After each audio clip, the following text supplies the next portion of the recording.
রাজ্যে গত 6 বছর যাবৎ বেকার বিরোধী বেকার মারা নীতি নিয়ে বিজেপির নেতৃত্বে সরকারটা চলছে। আজকে ঘুম থেকে উঠেই ত্রিপুরার বিধানসভা 37টা পোস্টে নিয়োগের জন্য গ্রুপ সি গ্রুপ ডির বিজ্ঞপ্তি জারি করেছিল।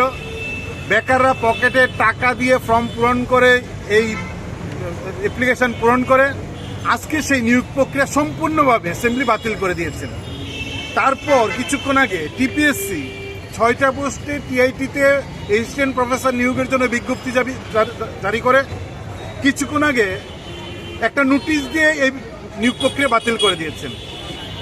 সরকার যখন একটা নিয়োগ প্রক্রিয়ার জন্য বিজ্ঞপ্তি জারি করেন তখন বিধানসভায় বসে কোনো মন্ত্রী হিন্দিতে কোনো মন্ত্রী বাংলাতে ডাক ডোল পিটিয়ে এই বিকাশের প্রচার করেন, নিয়োগ করছেন, আর গোপনে নীরবে এই নিয়োগ প্রক্রিয়া কিছুদিন পর বাতিল করে দেন।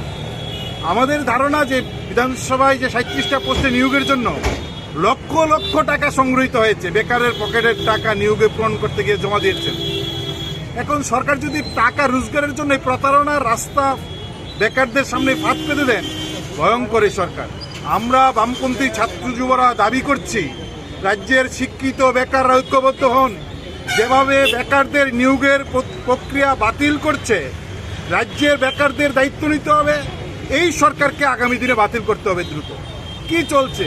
ফায়ার সার্ভিসে বিজ্ঞপ্তি দিয়েছেন, নিয়োগ নেই। জেআরবিতে বিজ্ঞপ্তি দিয়েছেন, ইন্টারভিউ নিয়েছেন, নিয়োগ নেই। পুলিশের বিজ্ঞপ্তি দিয়েছেন, নিয়োগ নেই। জেল পুলিশের বিজ্ঞপ্তি দিয়েছেন, নিয়োগ নেই। ফলে এই যে বিজ্ঞপ্তি জারি করছেন রিক্রুটমেন্টের, আর তার কোনো খবর নেই। ফলে বেকার মারা নীতি, বিজ্ঞপ্তি জারি করে নিয়োগ প্রক্রিয়া মারার প্রশ্নে সরকার যে গুরুতর অন্যায় করছেন, বেকার বিরোধী নীতি করছেন, তার নিন্দা আমরা জানাচ্ছি।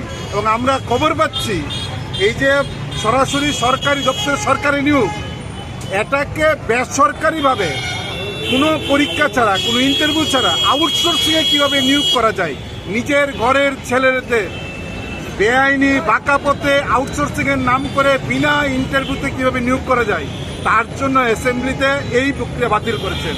আমরা তার নিন্দা জানিয়ে বেকারের কাজের দাবিতে আমরা এই মিছিল সংগঠিত করছি।